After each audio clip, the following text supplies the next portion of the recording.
evening. I'm Selwyn Collins, your host of CWS Conversations with Selwyn. Those of you who are joining us for the first time, a very special thank you. CWS is about having conversations with people about their journeys. How are they using their gifts and talents to help others? How are they making a positive contribution to humanity? So I'm always looking for people who are doing extraordinary things or doing things extraordinarily well. And there's a question I often ask. Imagine telling your story, and there's a young person somewhere listening to you and being encouraged simply because they heard not only about your success, but how you overcame your challenges and how often you got up. And that young person being inspired to step beyond their limitations and then one day becoming the next heads of state. Or perhaps someone who discovers a vaccine that saves millions of lives. Someone who becomes a famous evangelist or an oncologist, whatever. The beauty about it is that we can never know the extent of our gifts. And this is why I believe it is so important for us to give without expectations and to give beyond ourselves. I'll take a short break and then introduce you to our guest tonight, Derrick Lawrence.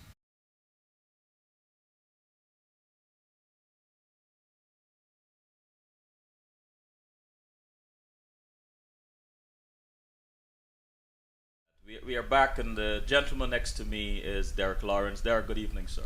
Good evening, Selwyn. Welcome to CWS. Well, thank you, Selwyn. I'm glad to be here. Wonderful, wonderful. I'm so happy that you finally made it. I just want to take a moment to read snippets of your bio.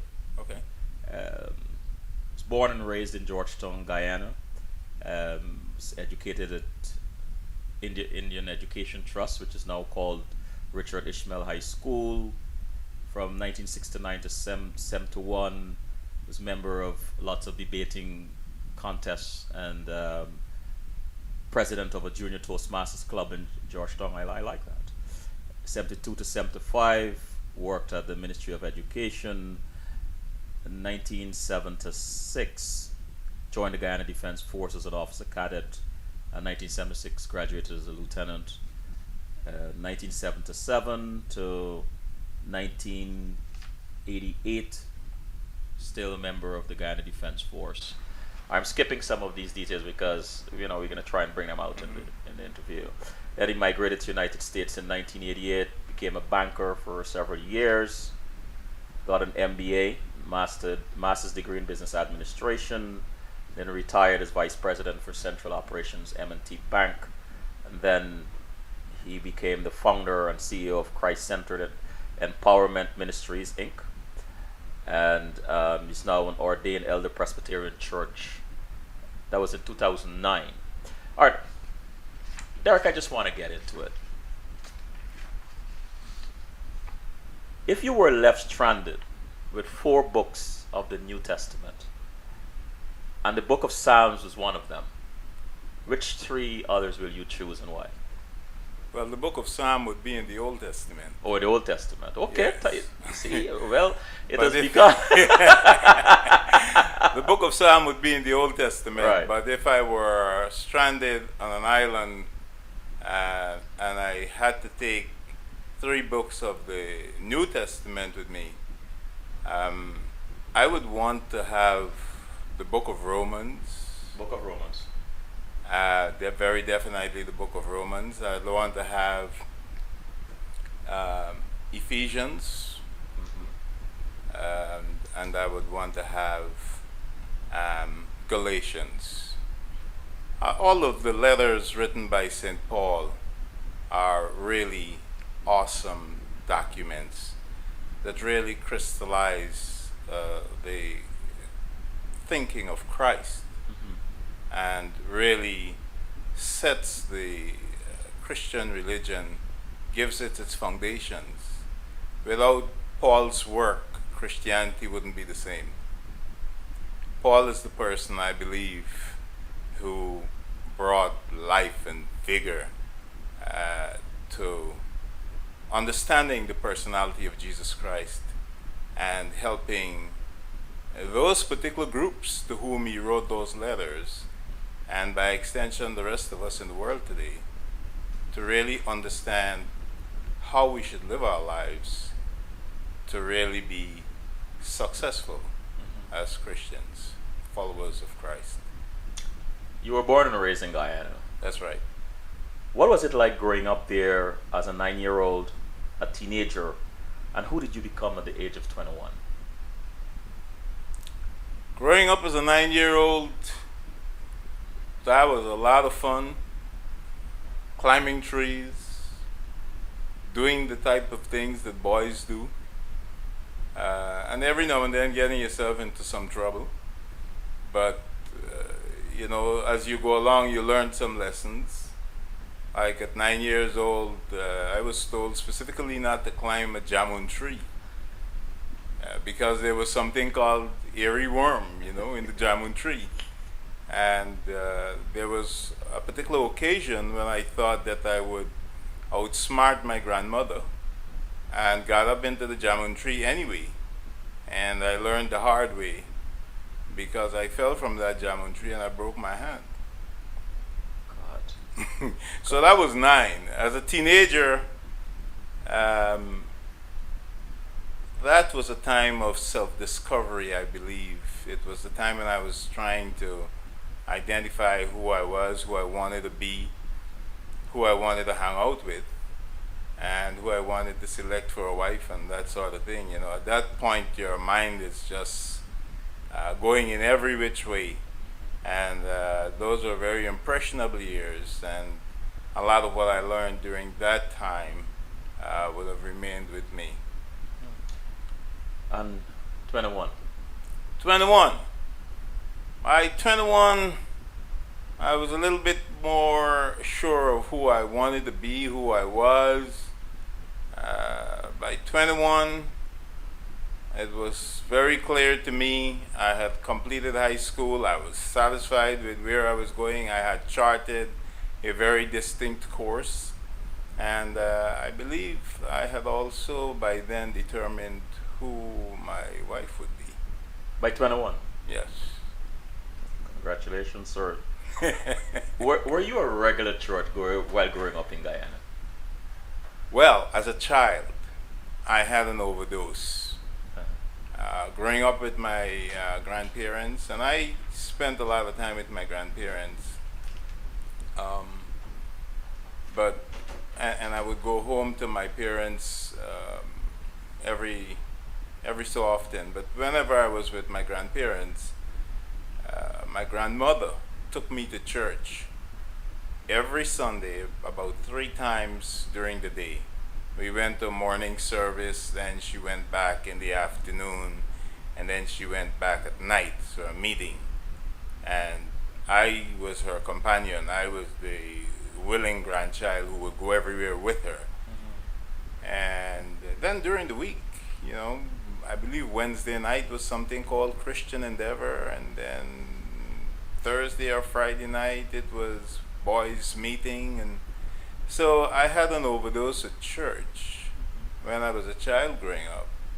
And so when we got to that age in teen, when I was attempting to discover the world, I had actually walked away from the church. I had more questions than the ministers and the churches had the patience and tolerance to answer.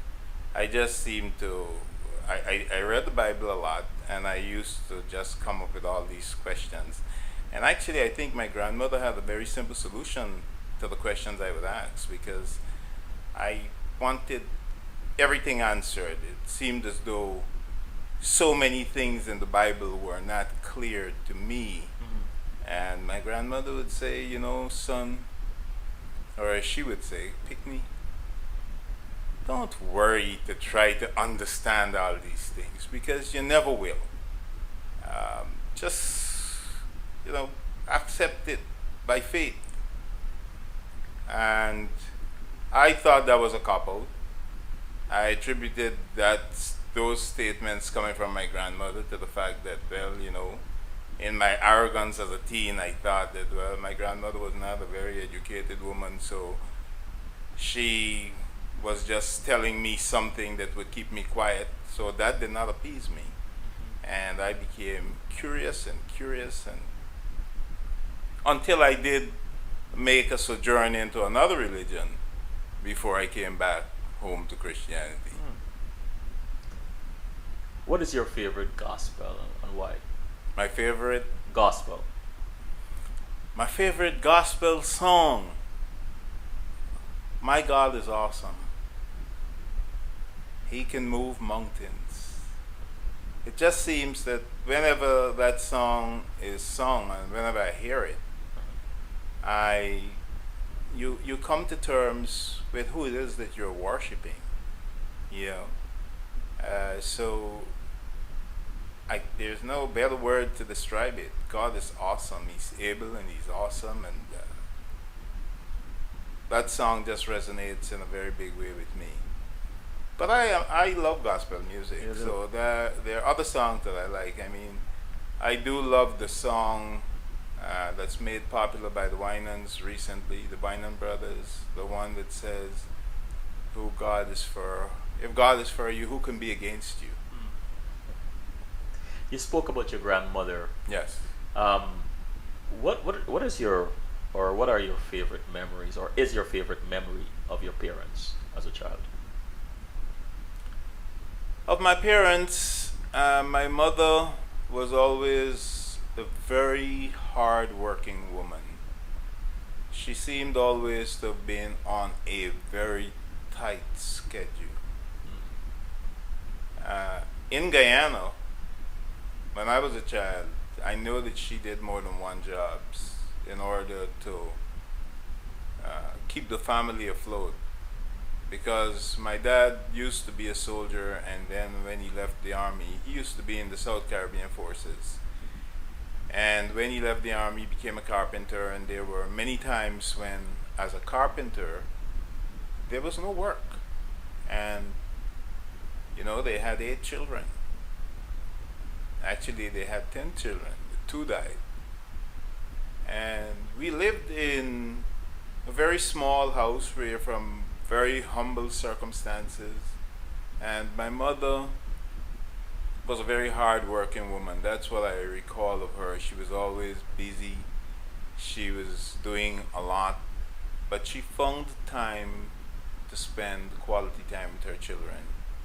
And on the days when she was able to spend a lot of time at home, she was an excellent chef. The dishes that my mom prepared, I would have had a problem if I did not marry someone who was just as capable in the kitchen.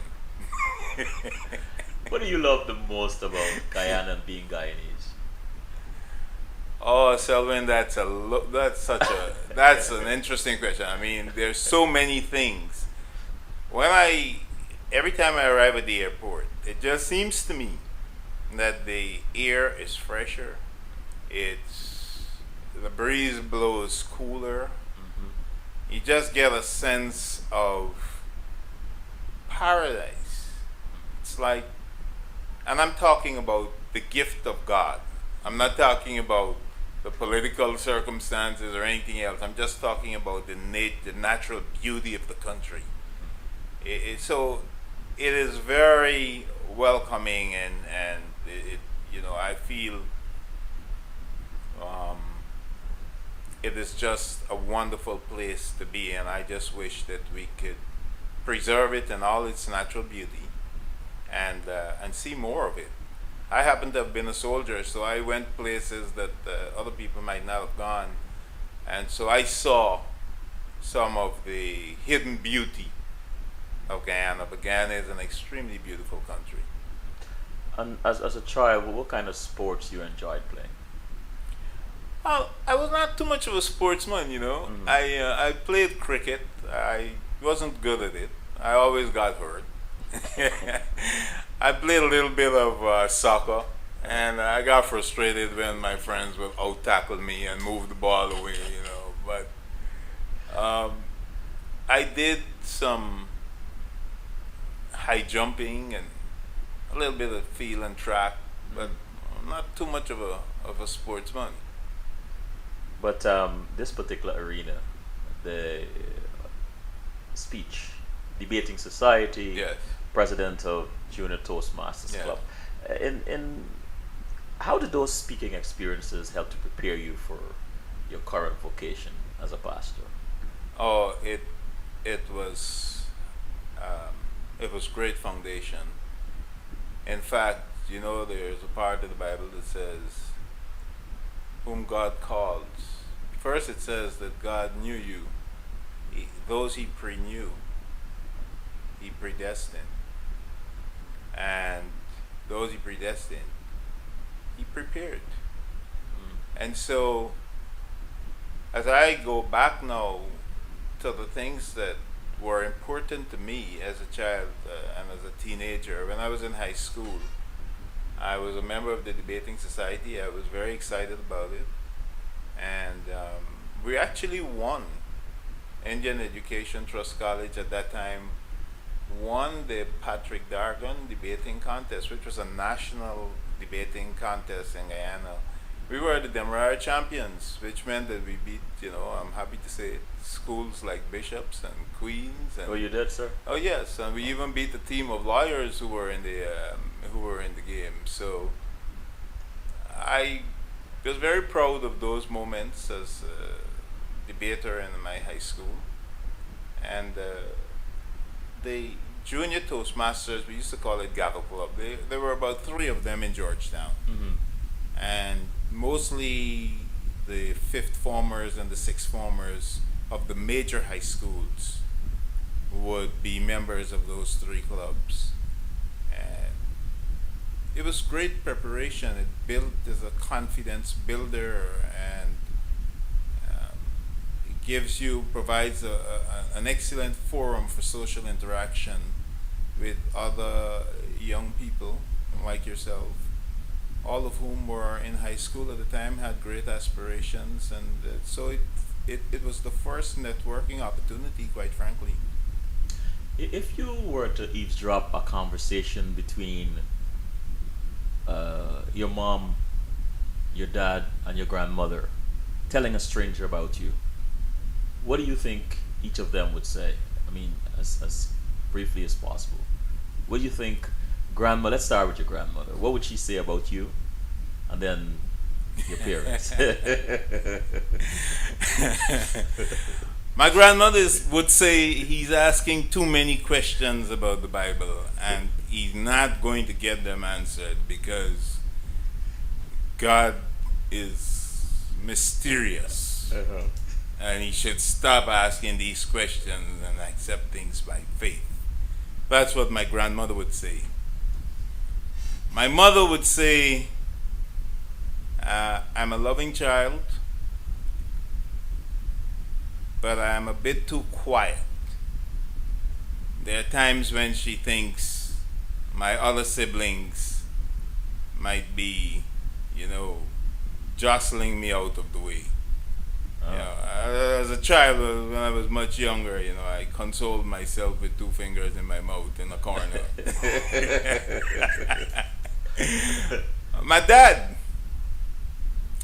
My dad, I think, would say that I'm too much of a thinker Oh, you would. because, yes, I always had these conversations with my father, and he would always, remark. He would always remark that I'm thinking things through too far. He just wanted me to look. Sometimes he would have to pull me back and say, "Look, this is what we're dealing with," and I'm always tending to go beyond that.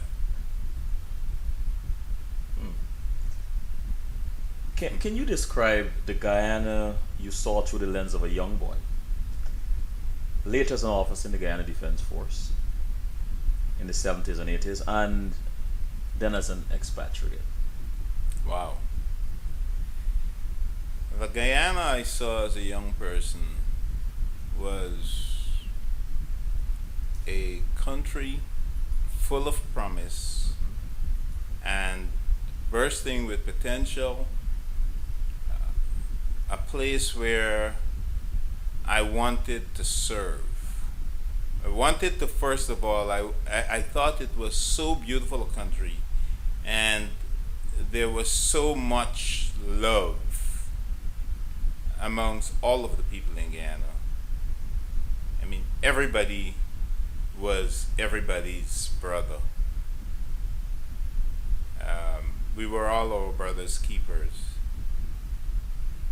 Recently, in the United States of America, there's a lot of talk about a book written by Hillary Clinton that it takes a village to raise a child. I didn't understand why so much of a fuss around it, because that was a given in our circumstances growing up. Yes. So we knew that the neighborhood was a safe place for our children to be, and it was a safe place for everybody. I'm not saying that there was absolutely no crime. I'm not creating any kind of false picture here, but certainly it was a country where it was warm and friendly, and even with those people who left to study, they always had in mind coming back to serve. So it was like leaving the country to go and get prepared to come back to serve Guyana, because there was so much about this country that we thought would give us an opportunity to accomplish and to realize ourselves fully. It was just great being in Guyana as a young person. Now, looking at it through the eyes of an expatriate, I have to tell you in all honesty that I am disappointed at where we are. I would have thought that by now, given the realities of the rest of the world, that by now there would have been a greater sense of unity and cooperation, especially amongst all of the races. I thought we would have come to the realization by now that the labor force in Guyana has to be united if it is to realize its full potential and if the country is to move forward. And so it frankly disappoints me that even in this day and age, we play the kind of politics in Guyana that keeps the major races divided, and I don't believe that that is any good for the country that we all love so dearly. You can have a mistaken impression when you go home because you see a lot of buildings, a lot of large buildings going up all over the place, so you could be misled into believing that there is a lot of development taking place. But you quickly come to realize that there are two economies running in the same physical space.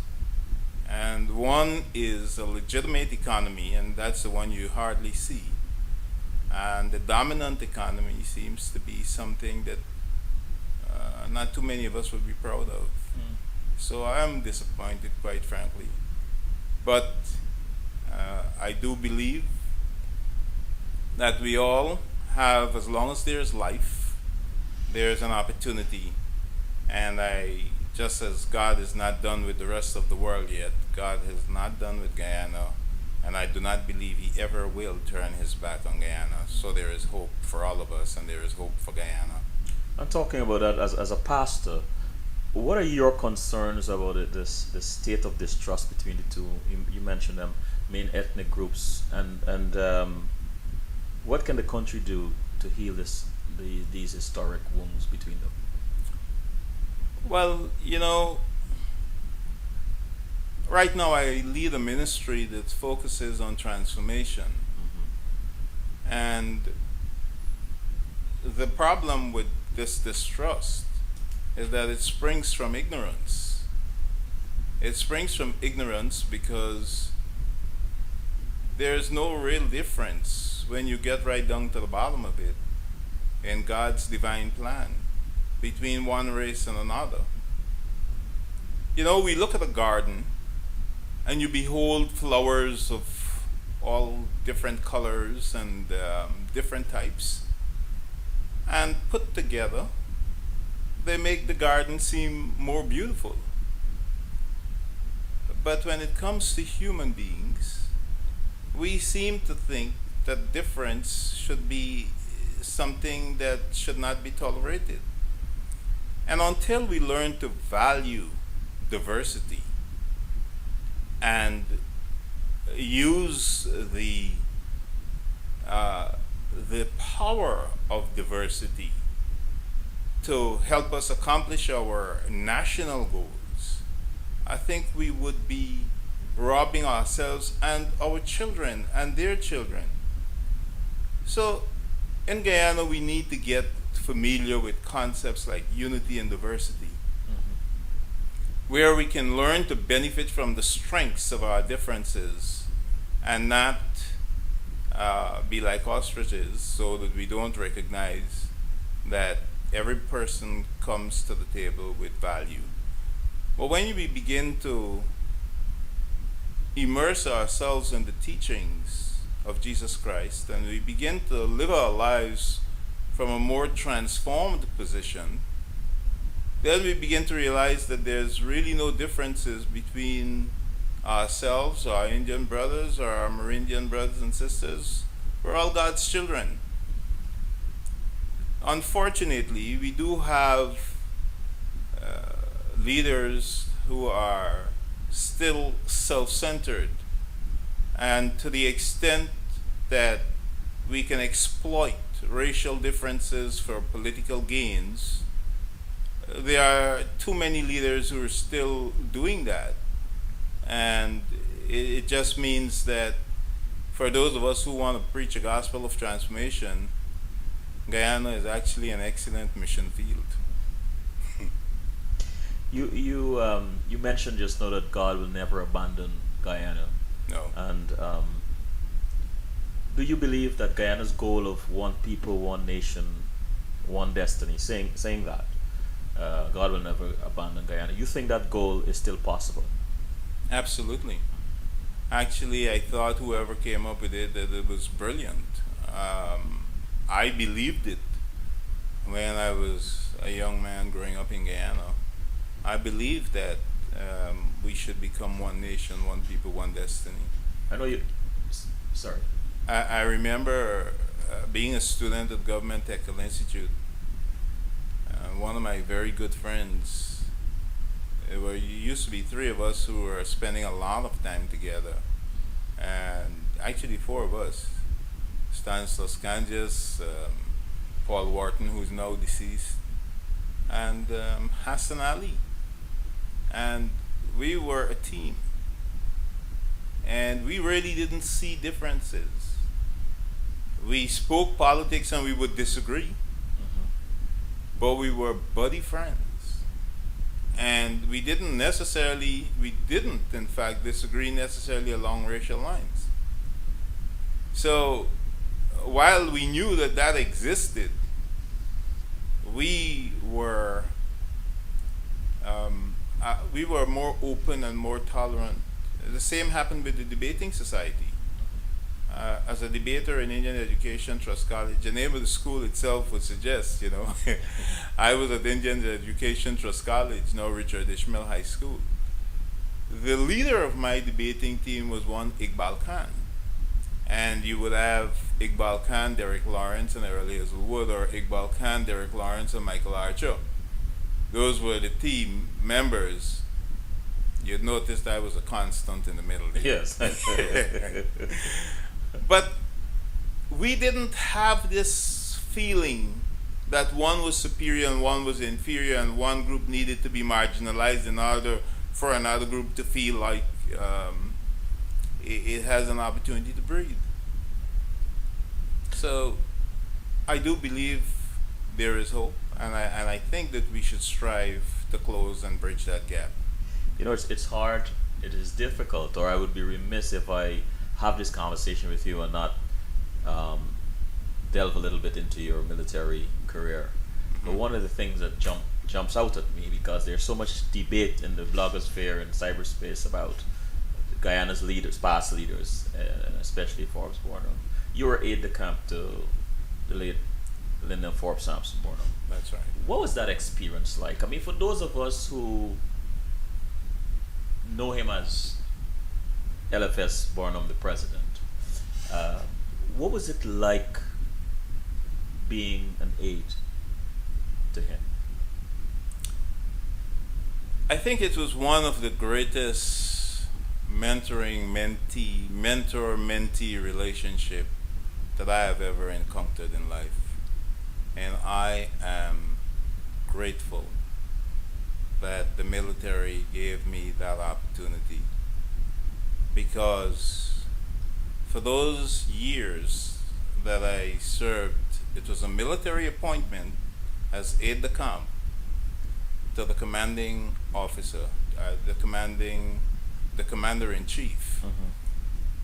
For the years that I served as aide de camp, I had an opportunity to see a political leader who demonstrated class in the way he carried himself, in the manner in which he spoke, in his ability to reach consensus, and in his handling of diplomacy around the world.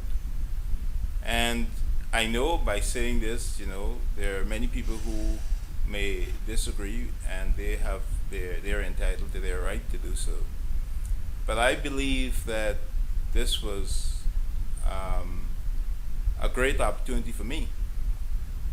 I got the opportunity to sit close to the president and listen to the way he would think, and I would watch him in meeting settings with his contemporaries. Sometimes when I had an opportunity to travel the world, I saw a number of countries traveling as his aide de camp. And I watched, listened to his contributions at meetings, and thought that,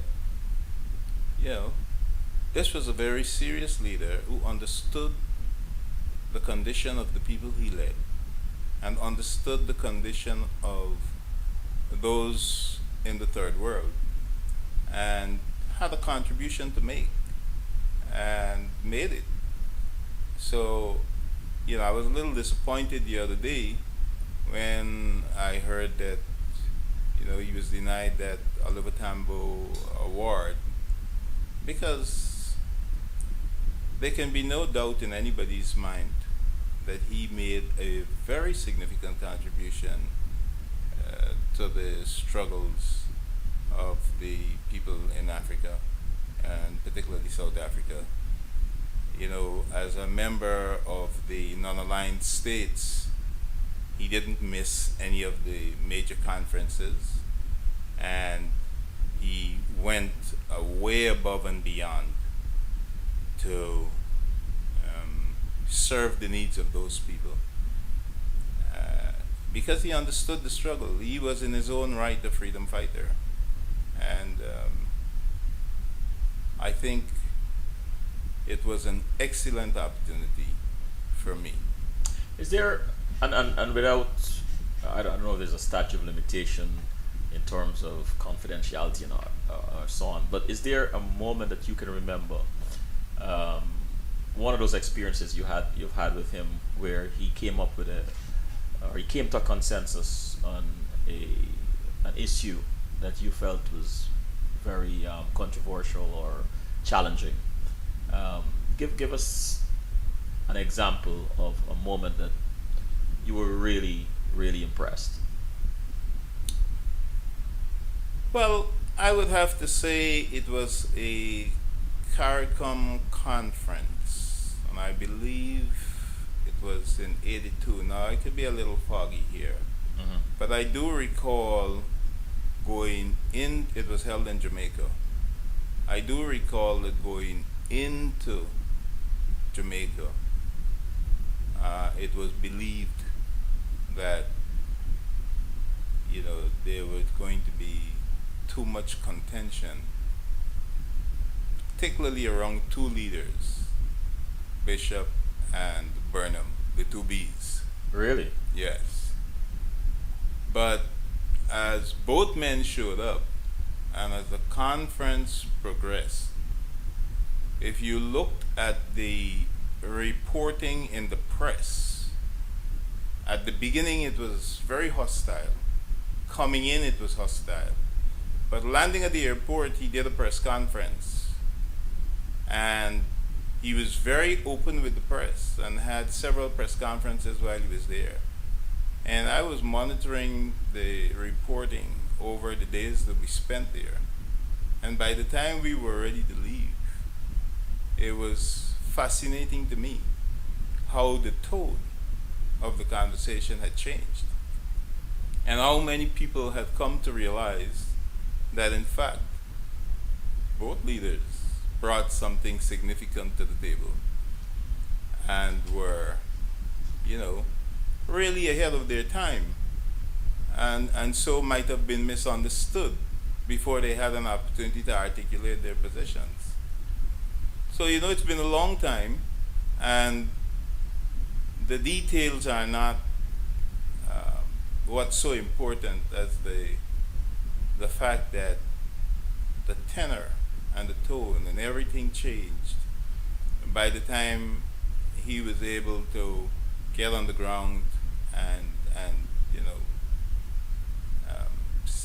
started to articulate his positions. And I think that one would have to agree that if you looked at where CARICOM started, when it started, to where it got before he died, you'd have to agree that we made some significant strides.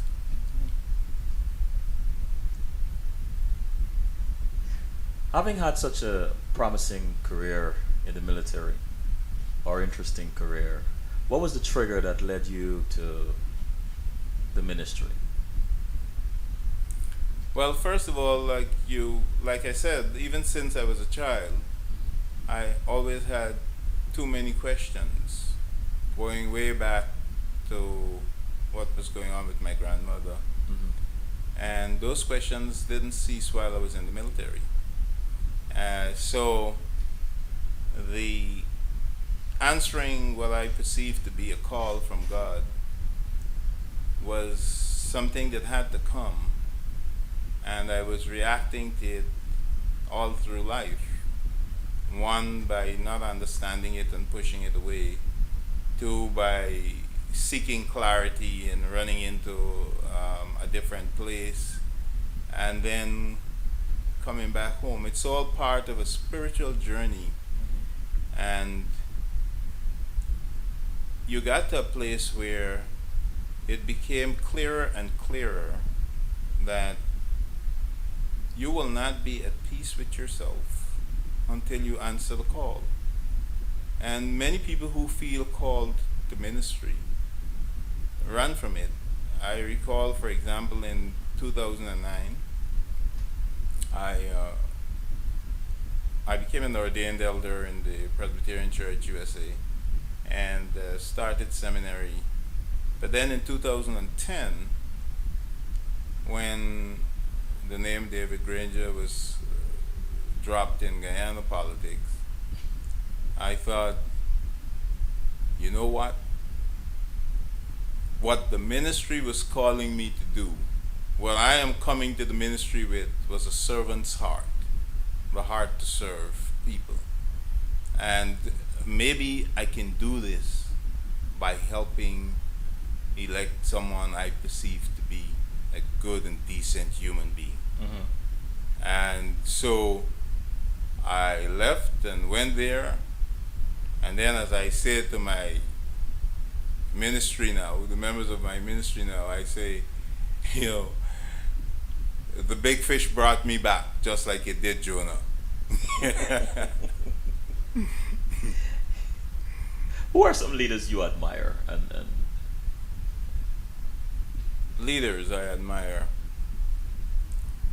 Well, I do one of the experiences that I had when I was in the military, Mm-hmm. I had the opportunity to go overseas, and I was actually in Tanzania for a period of time, Yes.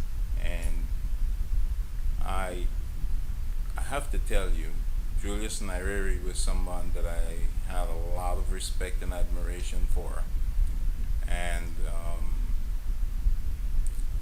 but in terms of leaders overall, Mm-hmm. I have to tell you that I'm really more on the spiritual side, Mm-hmm. and so the number one for me would be Jesus Christ. Mm-hmm. Um, the evidence is the Christian community today for a human being to have started a movement by carefully selecting 12 men using the words follow me, and to have brought that movement through all these centuries to where it is today, even in his absence, is phenomenal. It's what justifies all of the praise and the glory that we give to him. So that would be my number one leader in the world, in world history.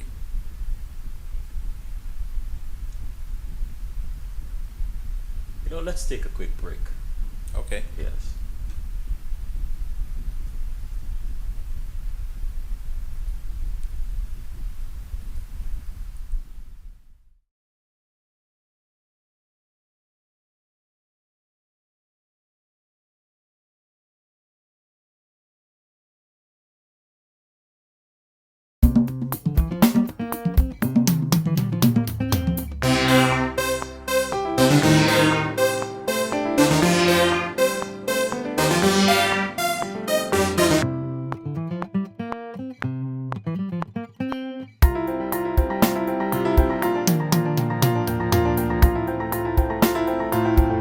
Lawrence, Derek, what traditions did you grow up with that you would say contributed or contribute to your passion for excellence?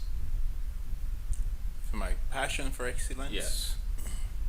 What are some traditions that you?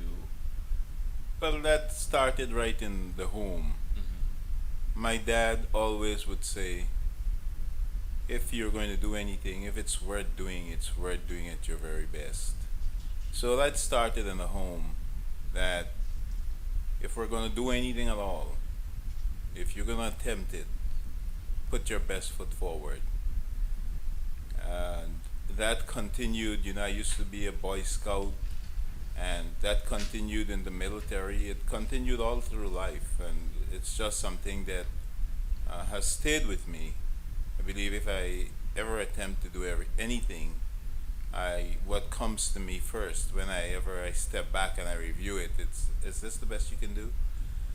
So I'm sure when I would have looked at this program maybe tomorrow or some other time, I would say, what did I do here?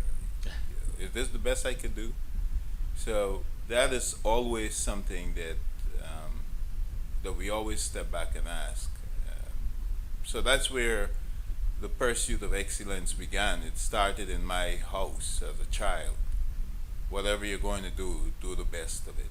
You mentioned Julius Nyerere, Hmm. one of Africa's greatest leader Yes. of all time, and that is because you spent some time in Africa. Yeah.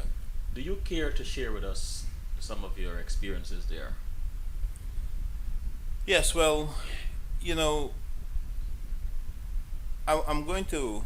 There are many experiences that can be shared, but I'm going to stay with the fact that I went there as a soldier, Hmm. and I want to share a military, share an experience from a military perspective, because in 1978, Uganda invaded Tanzania, and as a soldier, it was war in the country, where I was at the time, and so that would have been my major focus and my major the way I paid all the attention. And what struck me was his ability to mobilize the nation and motivate them to fight this war that was going to take place because they had been a victim of an attack, of a very aggressive attack. And Uganda had a very highly mechanized unit that crossed the Kagera salient and entered Tanzania and was moving rather fast. So, given what Uganda had done in the past, it took leadership to mobilize the people of Tanzania. And I always remember President Nyereri's speech to the nation in preparing them after the announcement was made that the country was invaded. What he did is that he articulated step by step all of the infringements and the encroachments made by Idi Amin and what that meant, what each one meant for the people of Tanzania. And then he asked the rhetorical question, so what do we do? And then he went on and he outlined another set of infractions made by Idi Amin. And he asked the question again, so what do we do? And he went on like that throughout the speech and kept the nation waiting for the moment when he would answer the question. And then he got to the place in his presentation where he said, so I've asked you several times. I've outlined A, B, C, D, E, F. And I've asked you, what do we do? And now I'll tell you what we do. And he used the Swahili term, tutampiga. We will beat him. We will defeat him. Not a blade of grass. And that was a moment of resolve for that nation. Everyone throughout the country knew that the moment had come when they would take no more from Idi Amin. And everyone was understood what a war footing meant. And people were making all kinds of contributions. People were volunteering to join the armed forces. It was just like a national wave that just changed everything in the country. And so from that day, I knew without any doubt that Tanzania was going to triumph. They were going to be the winners in that war. Just what Julius Nyerere was able to do in terms of motivating and mobilizing the nation, and the kind of, oh, he was a master at oratory. I have to tell you that too. Oh, really? He was a master at oratory. So the way he presented that speech, and the effect of it, watching, and you go out in the streets and you listen to the people who are just repeating those words. There were people dancing in the streets saying tutampiga. You know, the country knew they had something to get done. It was very simple. Easy Swahili. Tutampiga. In the chat room, Max Lawrence said, very proud of my brother, Pastor Lawrence, a man of brilliance and distinction. Thank you, Max. What are your thoughts on the socioeconomic and sociopolitical costs to the region? And I asked this question the other night of Dr. Bonet, and I want to ask you this question. What do you think is are the socioeconomic and sociopolitical costs to the region, but especially Guyana, with the remigration of criminal elements? Well, I think that when we talk of Guyana, you're focusing here on the remigration of criminal elements, but truth be told, we're having a generation of criminal elements even within Guyana. But to answer your question, um, it is not healthy for the nation because, as we know, um, it brings a challenge. Because we would say in the secular world, a leopard doesn't change its stripes. But the challenge that it offers people like me, who are in the Christian community, is that we have to believe, and we do believe, that anyone can be transformed. But the challenges that it poses for the country is, first of all, you have a group of people in Guyana, because a lot of crime and those things usually result from people not being able to realize their potential and therefore get lost and follow the wrong leanings and inclinations.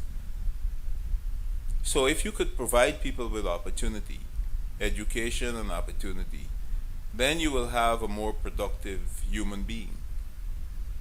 To the extent that they became criminal elements here because they lacked those opportunities, the situation is worse in Guyana. So there's no hope of a rehabilitation from that perspective in Guyana. The system is not geared. There are people living there who are not criminals, who are marginalized. So the criminals understand going in that they too will be marginalized, and the difference is that some of them will want to take matters into their own hands. So it will have a devastating effect unless and until there is a specific program developed, first for the people in Guyana, that provides them with opportunities, but a program open and flexible enough that those people coming back home, if they're Guyanese, will see opportunities for reformation. You know, God is in the restoration business. So if they can see opportunities to be restored, to be rehabilitated and so on, then I think you can utilize their skills or give them skills to play, make a contribution to the economic development of the country. I want to ask you a question as you went there. I mentioned remigration, and you mentioned, and you cited criminal elements that are in the country and so on, that live in the country. But I want to ask you a question, sort of complex. Post-independence, let's take Guyana and Trinidad, I think, that got theirs around the same time. Then there's Barbados and Jamaica. There was a cadre of political leaders in the Caribbean. The Grantley Adams, followed by Errol Barrow, the Lyndon Forbes Bourne, Eric Williams, Michael Manley, Eric Gary. They seem to have been, at the time, and I don't know what might have stood in their way. I tried to ask Dr. Bonet this question the other day, in terms of creating an egalitarian society, in terms of pushing for equal rights. Then, there seemed to be a different cadre of leaders today. Of course, the political theater has changed, the geopolitical theater has changed somewhat, to be fair to them. But my question to you is, what stands in the way? What is creating the marginalization? Is this a deliberate effort to marginalize certain elements of our society? Is it because of economic constraints? What do you think, as an ex-military man, a politician and pastor? I thought I put on I thought I said soldier, banker, and pastor. I don't know where this politics came in. Are we going to get to the pastor part? Yeah, we're gonna get to the pastor, but you brought this up. And Well, I'm curious. I really am. Curious. well, the earlier leaders in the Caribbean, their proximity to colonization would have inspired them to move towards independence. Mhm. And that in itself, from being a colonized people, you have to understand, and you go through our history, we're moving from slavery to colonization. Mhm. Neither of these two terms sound like freedom. Right. But when you begin to talk independence and the sense of sovereignty, now there is great inspiration here. So these leaders were coming from a different platform, a different time. They themselves were motivated, inspired to be those who would be the pace setters, the pioneers, if you will, to move their people from the freedom fighters and those who fought the slave rebellions had already created a certain breakthrough. But now to move from colonization to independence, that was the next great human endeavor. And so those people were coming from a different place. The populace was also easier to motivate going to that place. And it was unknown territory. They didn't know what independence would mean, but they knew what they had. And when they saw what the British and whomever else were doing, they would have seen some standards. They wanted to be able to take things over and to run it themselves. And they wanted to provide this sense of freedom and ownership. So that was a very different time. Today, what we have is, having come to this place now, you're now free, you have this independence, but there are different other forces at play now. Now you're part of the world's community. There are other dynamics that come into the picture. You now are on the world stage, and you discover that this thing is not as easy as just taking over and running the country. Now you need leaders with vision. And that is why those earlier leaders made such significant strides, because they had a lot of vision. And I don't believe that as you go along and people come to terms with the challenges of development, that we were good at preparing leaders to take over from those giants who went who were in the past. So it's very different now, and sometimes we're seeing examples of leadership that don't seem to have much vision. But the challenges of development are not easy, and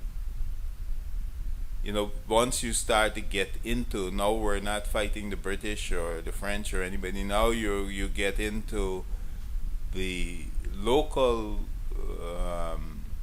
the body politics of the nation itself, and then if you have the leaders who are not capable of seeing the forest from the trees, then you'll have the type of problems that we have today. Let me go to the chat room a second. Karen Abrams said, "A wonderful brother, mentor, and friend. Derrick is just a wonderful human being." Patrick said, "Great conversation." Carl G, "What word of advice would you offer to leader of the opposition, David Granger?" And just a second, Yvette Clark asked, "Do you think the APNU is doing all it can to confront the PPP's corruption?" So you want to take Carl G first. What word of advice would you offer to the leader of the opposition, David Granger? But we are going to get to the ministry at some Yes, point. we are. We are. But we have to respect the chat room. We have to. What advice I have to offer David Granger? He is a brother and he's a friend. I believe he is a decent human being, superior intellect, impeccable integrity. But he's in the game of politics now, and I'm sure he would have discovered by now that it takes more than all of those things to win in politics. I think it is critical for David Granger to understand the arithmetic of politics, or the, you know, politics is a numbers game, and what has happened with not only David but many of the opposition leaders is we seem not to be able to somehow make the numbers serve us. And this is what I mean. Too often in Guyana politics, we're ending up with subtractions and divisions. So there would have been a large constituency, for example, that came to the table with David when he was running in 2011. And, you know, sometimes it's a challenge to hold all of that constituency together if we don't understand how to make the numbers add up and multiply rather than subtract and divide. And this is a case, this is the problem with many of the leaders and in politics in Guyana in general. I think that David had a moment in history in 2011. As a pastor, I will tell you that there's a special relationship between God and those named David. And so I believe that David Granger may well have that, the stars align for him again. And I believe that the next time that it does, if he understands what he brings to the table, and I believe he brings a lot, and he strives to unify all of the various factions and fractions in Guyana, then I think he'll be one tremendous leader. And I believe he's on the right path with the pro-Guyana movement and what I see, some of the efforts I see him attempting to do here and now. So that would be my advice to David, Carl G. I think that David has a lot of promise, and he's an exceptionally brilliant and decent human being, and I wish him well. And Yvette Clark, do you think the APNU is doing all it can to confront the PPP's corruption? Well, you know, I don't think all of the opposition, and I include the AFC, is doing all that it can. But you know, I'm in North America, and I am not in the house. I don't know where it leaks, but I can tell you that based on the condition of the people in Guyana when I visit, I think that there needs to be a lot more vibrant and militant opposition, and I don't think it's just APNU. I think that you know, we spend a lot of time recently and money doing a COI, and I have the greatest respect for the Rodney family and so on, but you know, there's a dossier that was compiled in 2009 by the joint opposition parties of Guyana.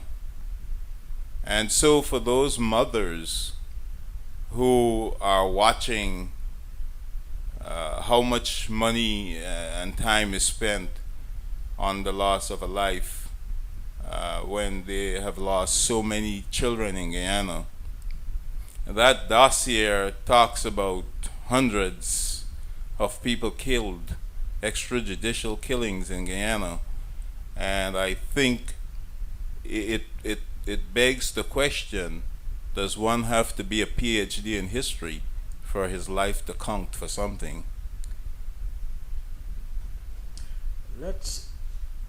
We are going to spend some time next 5 or 10 minutes.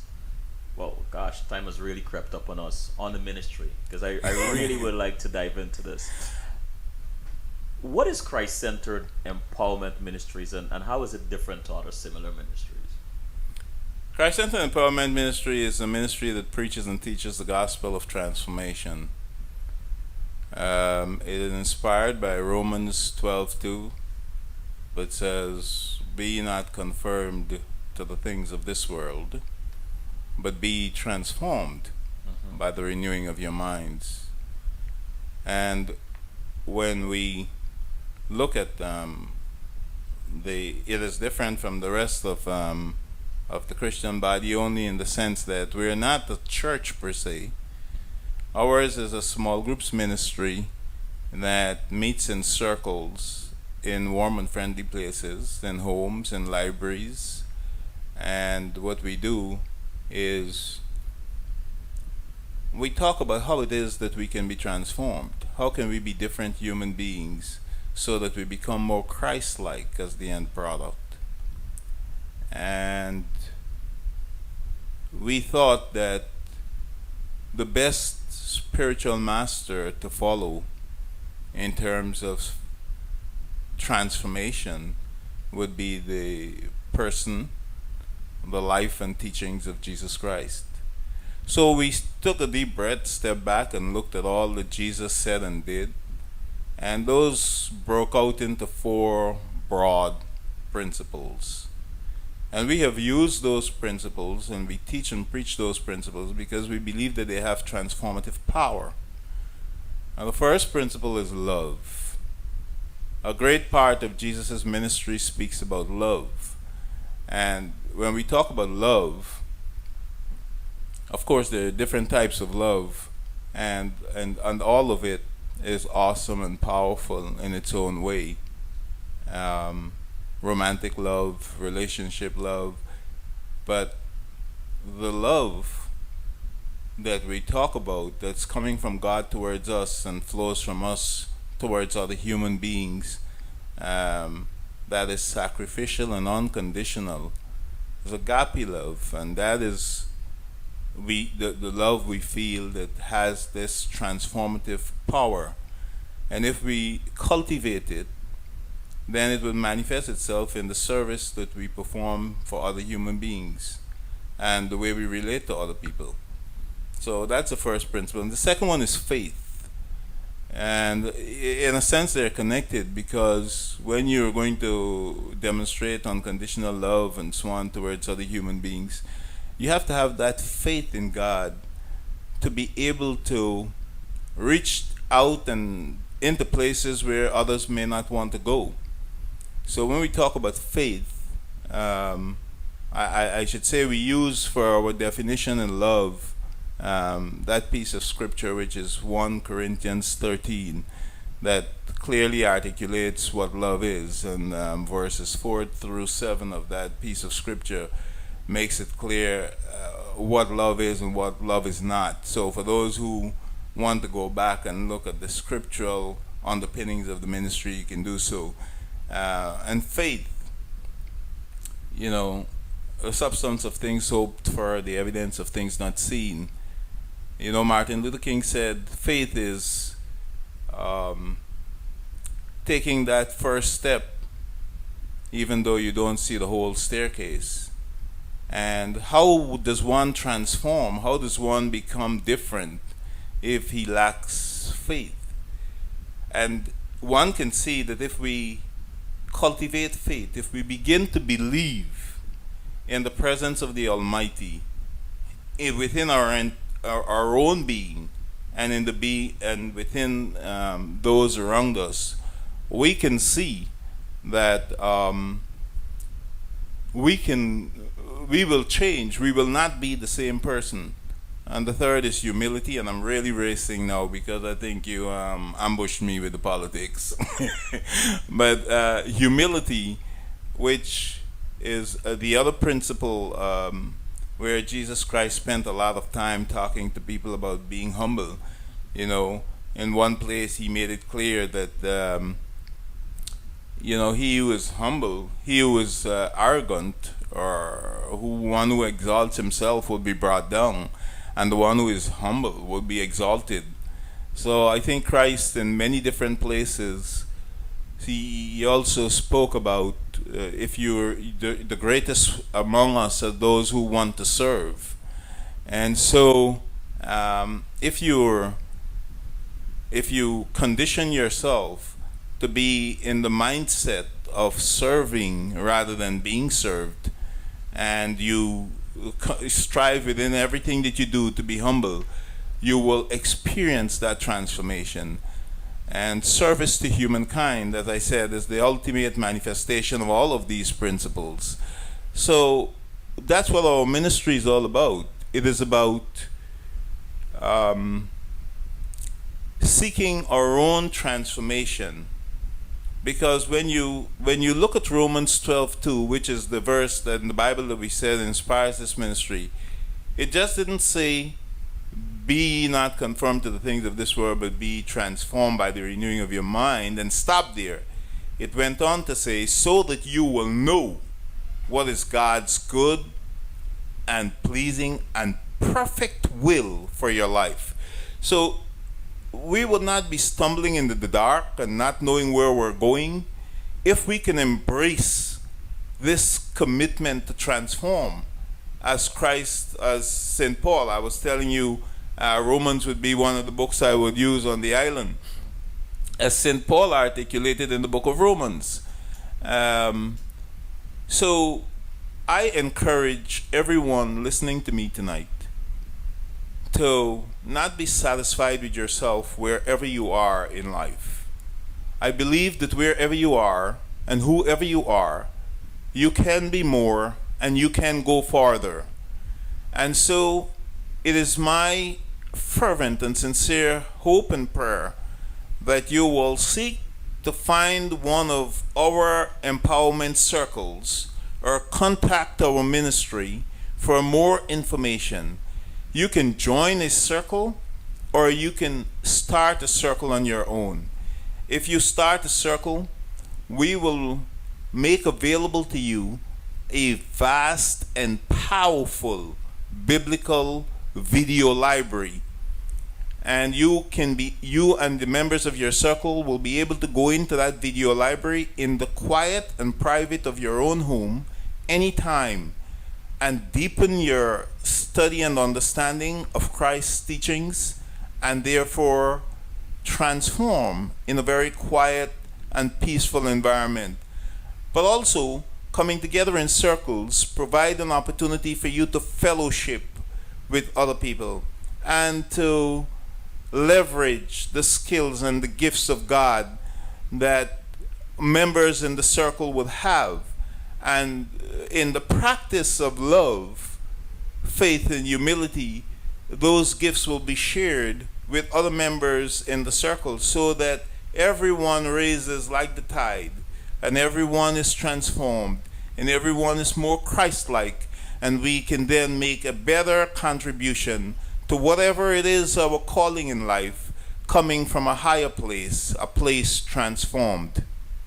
You know, one of the that was remarkable, my brother. I have so many questions for you, but I'm also obedient to the flow. I always believe that the flow is of God, and when we obey the flow, we become childlike in God's eyes and in God's image and in God's presence, and then whatever is supposed to be is.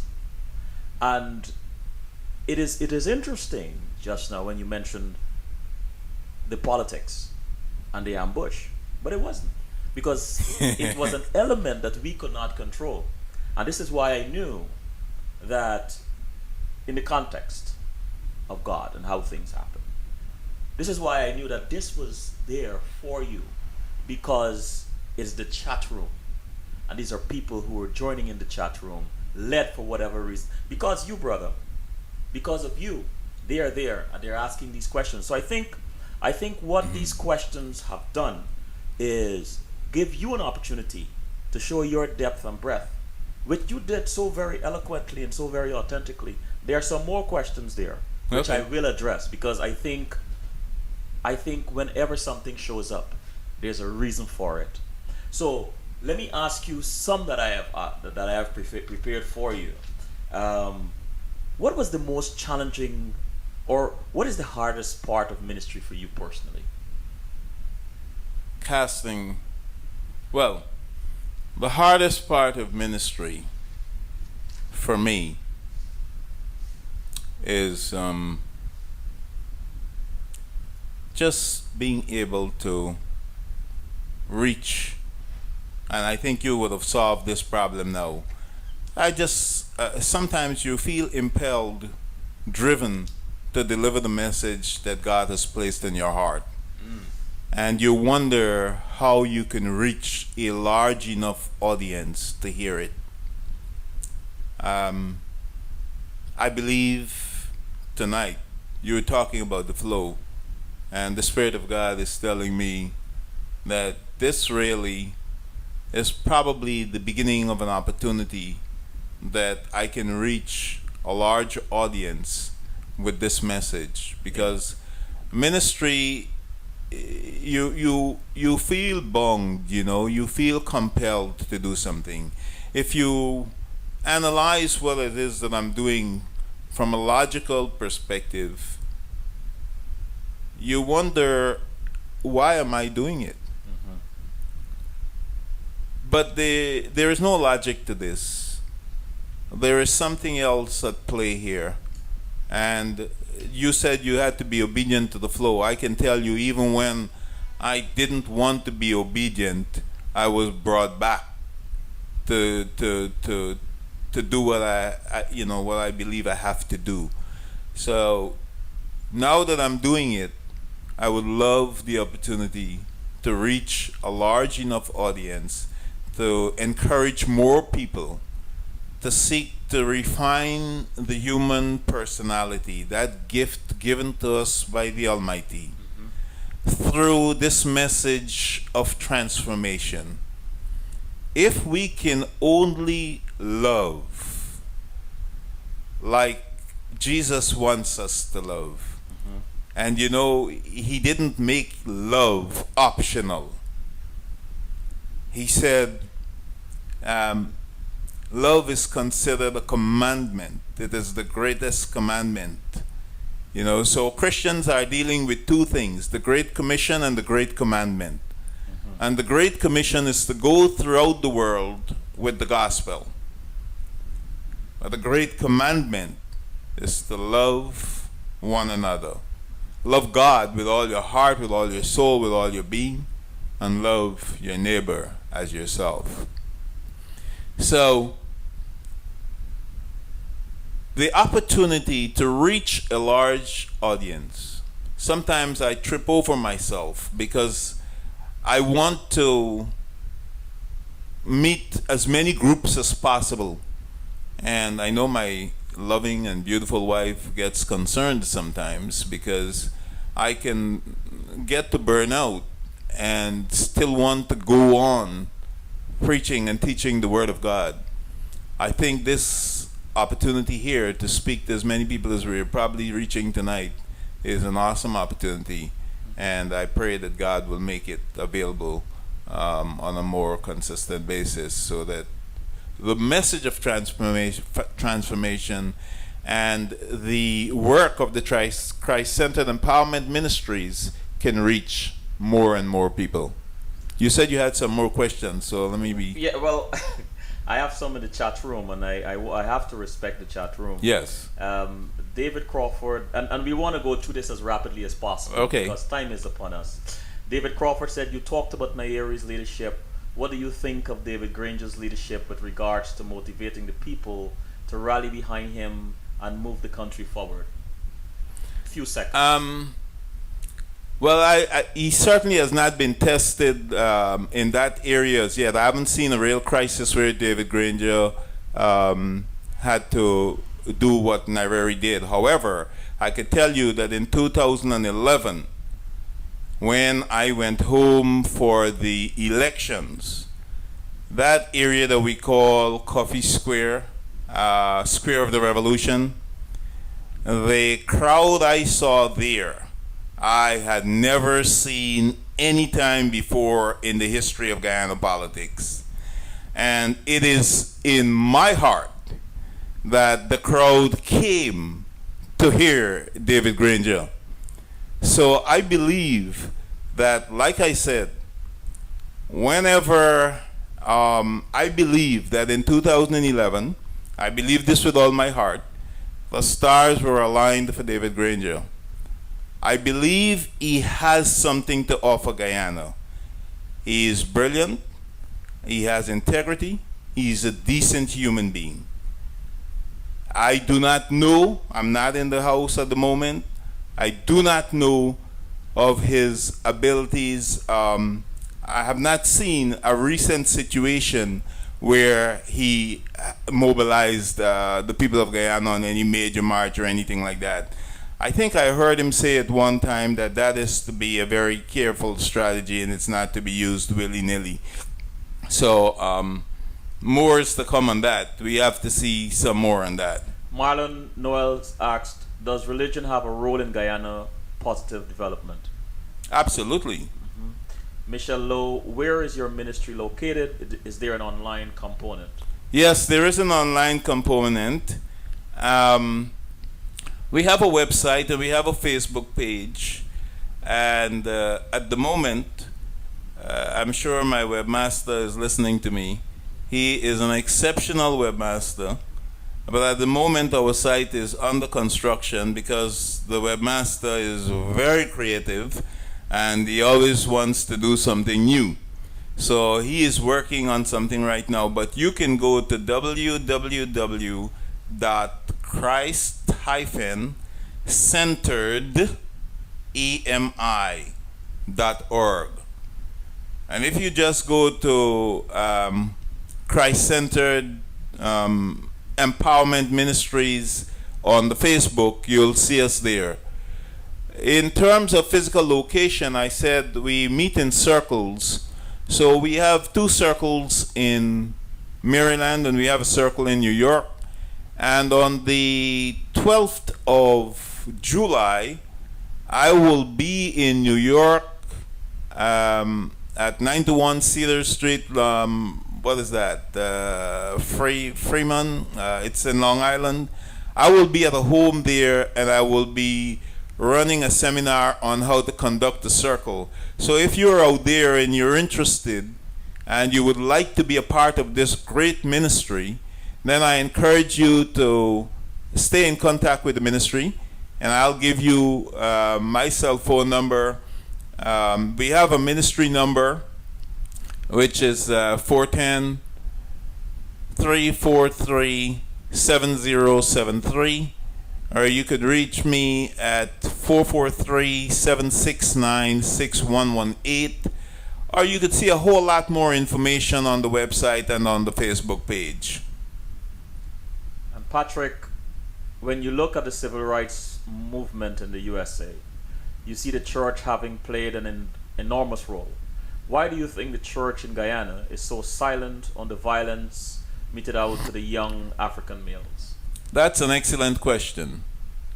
That's an excellent question. And I believe that the church has to be challenged to play a bigger role in situations like those.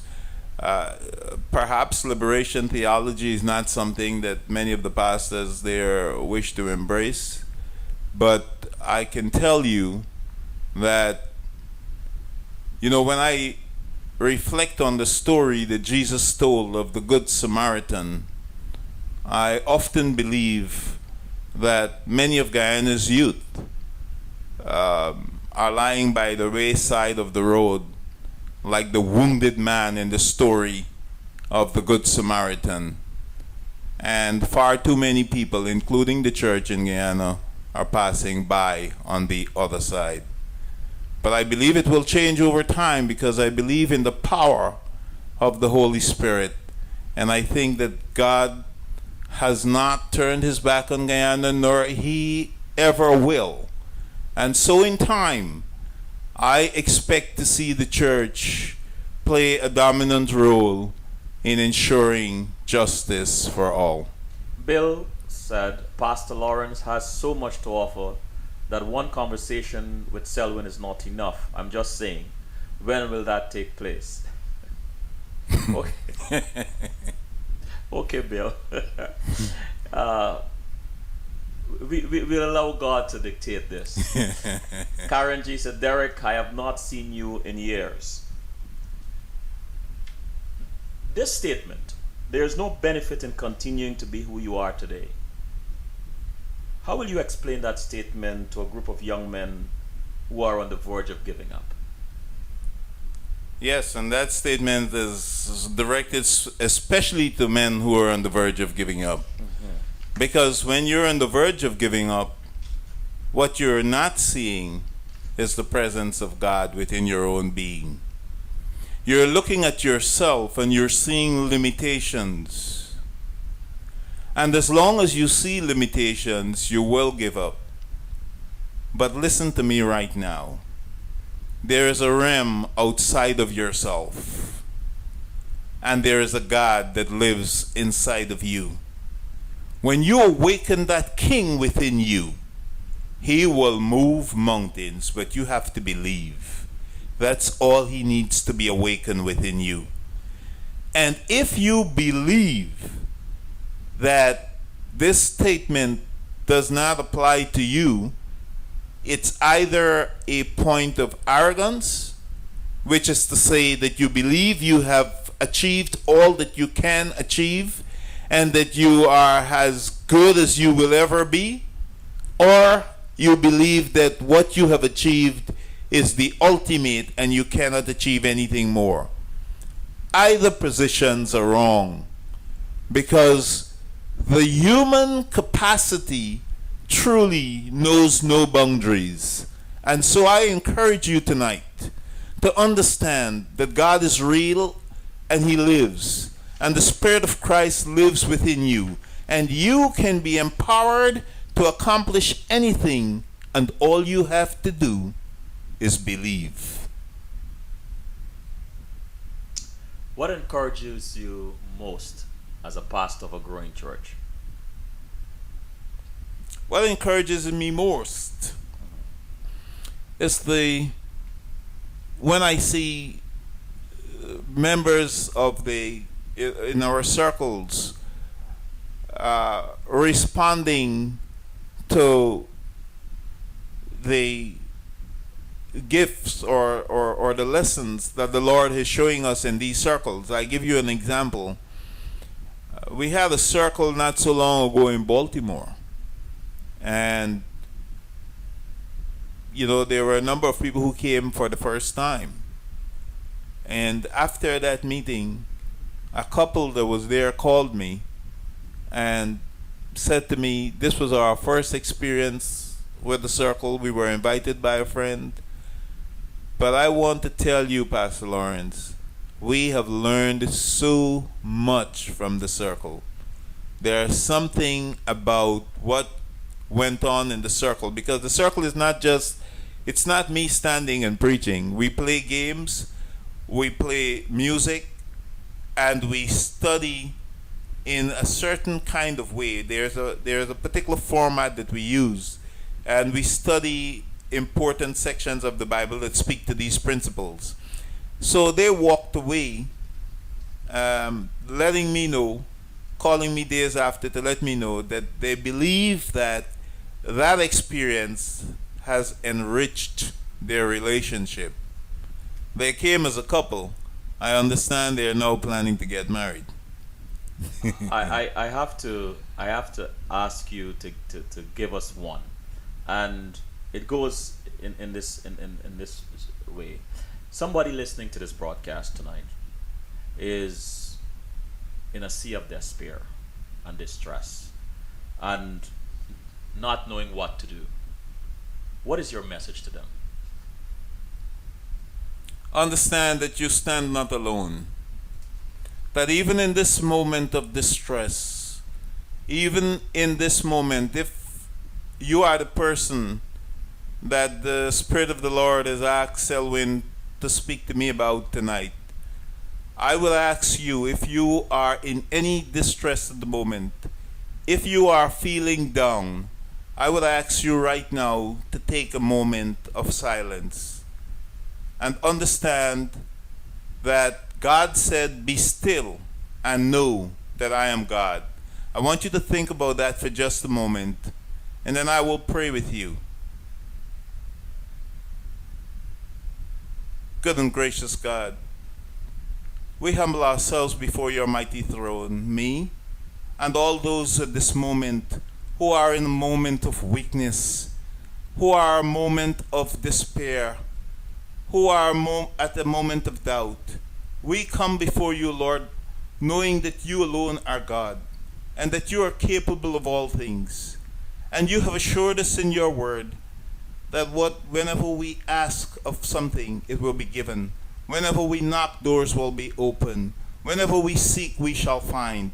So we ask you right now in the mighty and matchless name of Jesus the Christ to come into the hearts of the one who is feeling down-spirited, Lord, and assure that person that you said in your words, and you are not a man that you should lie, that you will never leave us nor forsake us. So let that person know right now in the name of Jesus Christ that you are standing right beside them. And while they think that their burden is heavy, it is too light for you, and there is no need to worry. I pray, O Lord, that that person will pray this evening and turn it over to you, because you are as able as you are awesome. You are as mighty as you are merciful. So come, Lord, bless that person and bring them relief. In the name of Jesus, amen. When are you most happy? When I'm helping others. I come with a servant heart.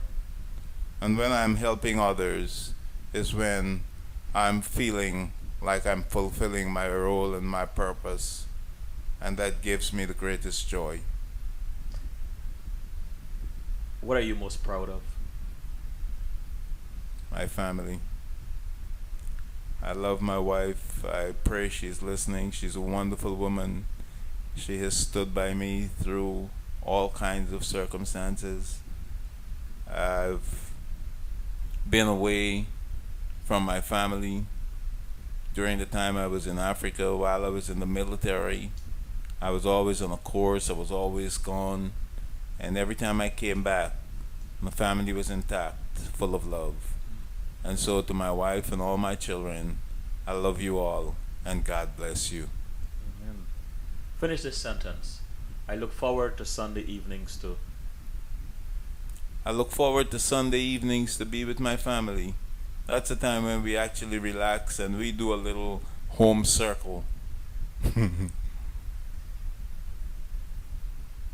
If you could go back in time, what would you tell the 16-year-old boy? Sky is the limit. You know, really, there's no new wisdom. I'm offering recycled wisdom.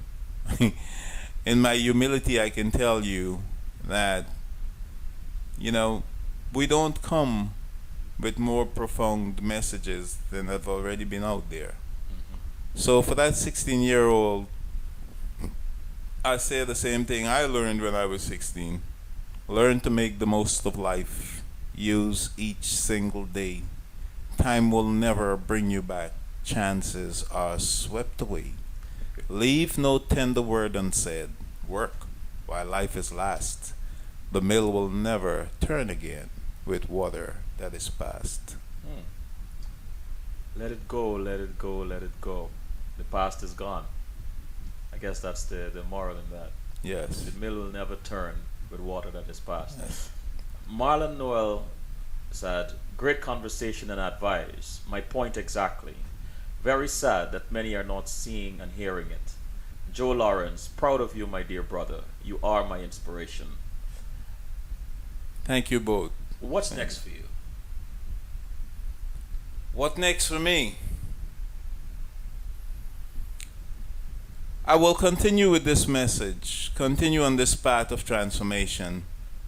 And I want everyone to understand it is not something that I am preaching and inviting others to from a place where I have arrived or reached myself. So I am in the process of transformation, just like everyone I invite to join me on the journey. And so, what's next is really in God's hand. But I am willing and ready to continue the journey and to strive with everything within my being to be transformed and to be all that I can be. What is one thing about you that most people do not know that might surprise them?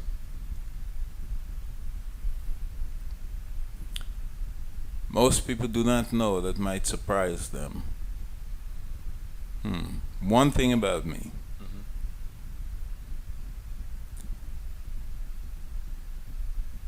The thing about me that might surprise people, it surprised me when I found out, and I know one of my brothers would be laughing when he hears this, is that I was told recently that I was told recently after one of those personality inventories that seek to establish what type of person you are.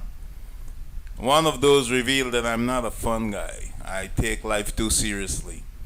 That surprised me because I always thought I was a really cool and fun guy to be around.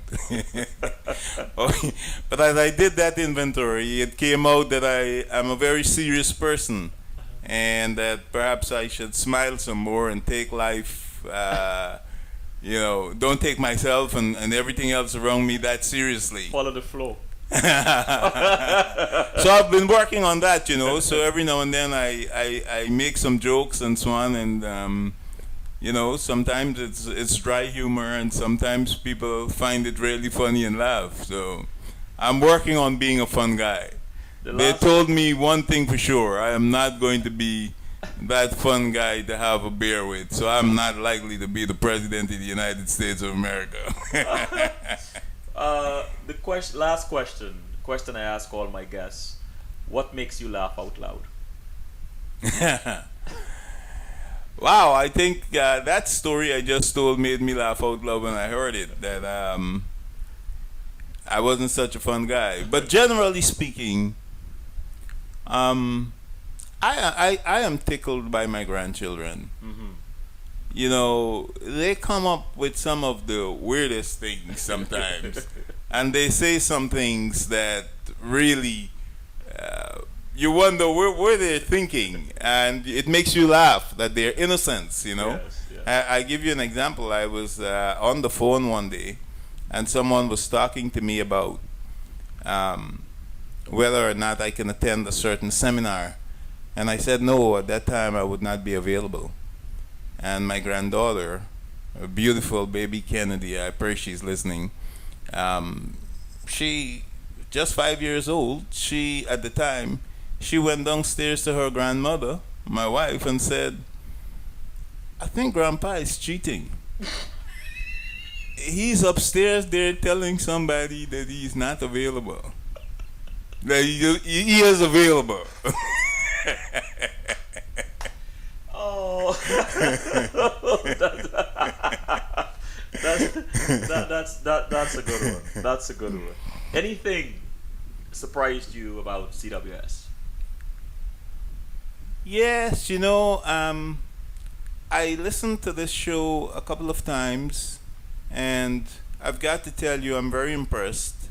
Thank you. And Selwyn, I believe that you are on to something here, and it is my fervent prayer that those people in the audience who have seen the work that you do I looked at your wall, and your wall is a wall of inspiration. I actually plan to tell my children to check out that wall. If you could go back to that wall and just replay um, a conversation you had with someone, and I think there's so much to learn from other people's journey. Because the truth of the matter is that there's a little bit of God in all of us. And so God is speaking to all of us through many different people. And you're putting it all together and putting it on the wall, and it's all one place. So congratulations. I think you're on to something great. And it is my prayer, Selwyn, that this will grow from strength to strength, and it will be here forever. Thank you, my brother. Thank you so very much. Thanks for taking the time to come on CWS and to be so candid with us. You were eloquent. Thanks for being tolerant of the political questions. I think that I don't mean anything. That's all right. I know. All those people are my friends.